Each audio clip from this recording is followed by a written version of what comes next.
want to introduce one of my colleagues, one of my teammates. He's kind of been my rock and pushed me. Really excited about that today. He's kind of actually a special guest. He's our clinical director, and we're kind of launching a new campaign, the stories that we get to tell. So he actually gets to talk a little bit today about the clinical side and the veterans we've been able to help, as we haven't really been able to tell anybody those stories. So I'm going to start off and kind of about what we do. A lot of people know us for building tiny houses, right? That's one of the smallest parts in what we do, but the reason why we created this program is because we were mutually frustrated with a lot of other nonprofits and the government, right? We're like, we want to do more for our brothers and sisters. We literally saw our veterans and our brothers and sisters, on these streets struggling, and statistically speaking, actually only 12% of veterans actually qualify for services, and we felt we wanted to do more. And so myself and 4 of my other fellow brothers were like, you know what, let's do something about that. We knew we wanted to provide transitional housing for homeless veterans. There's actually no transitional housing other than shelters. And a lot of us veterans will not go into shelters for the simple fact that we're taught to be able to survive on our own, per se, right?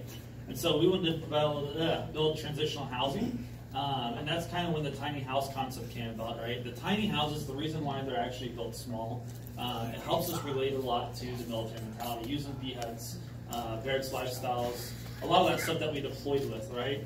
A lot of us vets get lost transitioning out of the military and become homeless, right? Always been told what to do, what to wear, how to live our life. That's where we get lost. And when we come home, we don't know where to go or where to start, right? And so that's why we help these guys that are literally living on the streets, men and women, the transition into tiny houses to help them break through that military mentality, to help them get permanent housing ready, right? That's a huge transformational process, and I'm really excited to talk about it. And I kind of want to get more and dig a little bit on the clinical side, so I'm going to actually introduce Josh. All right. So I came up for 1 minute. Yeah. Carl, go ahead. $585.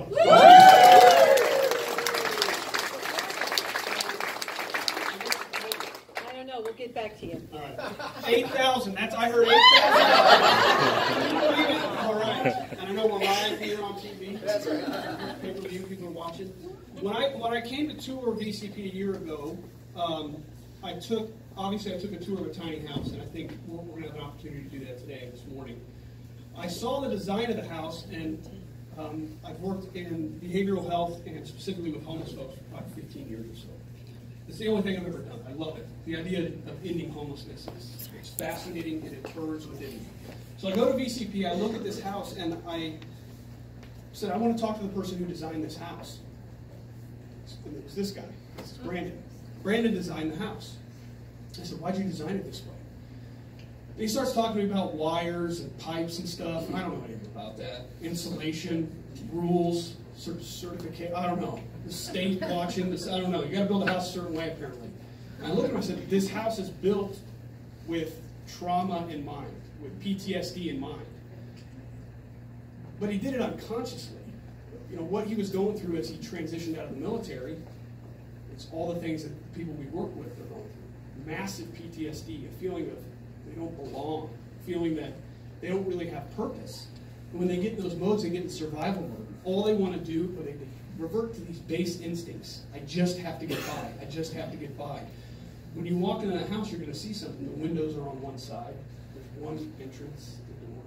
There's no windows on the other side. That's so when they sleep, they can see all points of entry.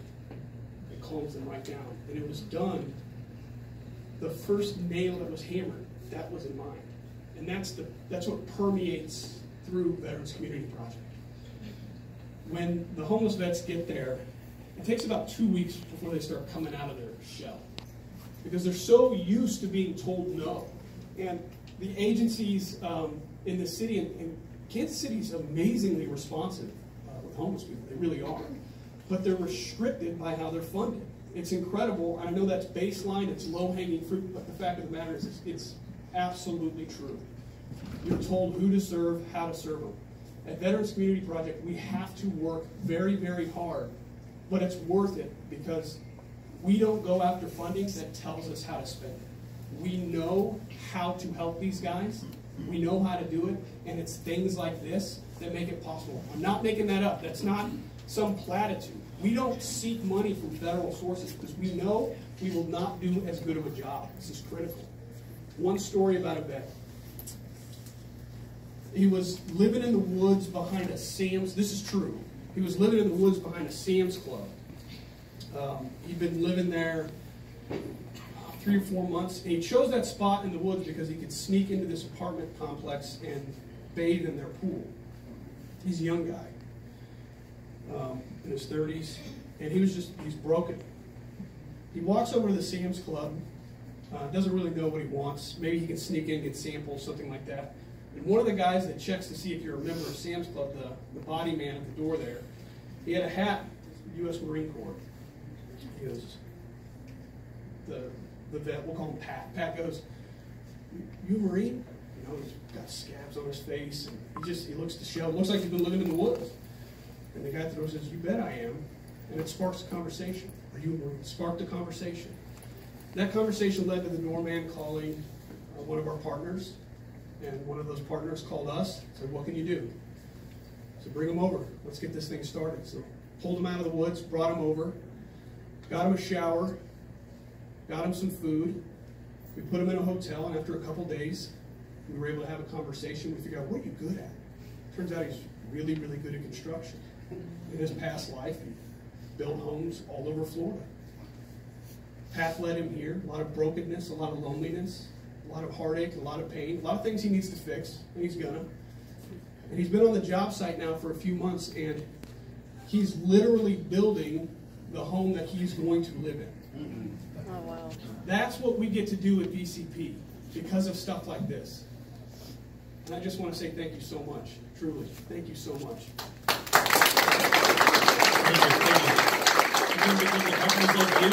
These are the stories that we can tell. This is why it's so important, again, partnering with the community.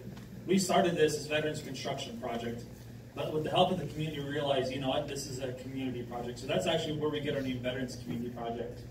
Again, we're trying to be that one-stop shop for all veterans, and it's you guys that are making that difference. Again, here soon we're going to be actually breaking ground our community center. We're going to be able to provide healthcare, dental care, veterinary services. Again, that one-stop shop. This has not been done before, and again, we're leading the pathway. There's been over 685 cities that have reached out to us to say, "Hey, what are you doing?" So again, it's because of you, the community, that we are where we're here today. And again, these are stories that we get to tell because of you. Excellent. Thank you.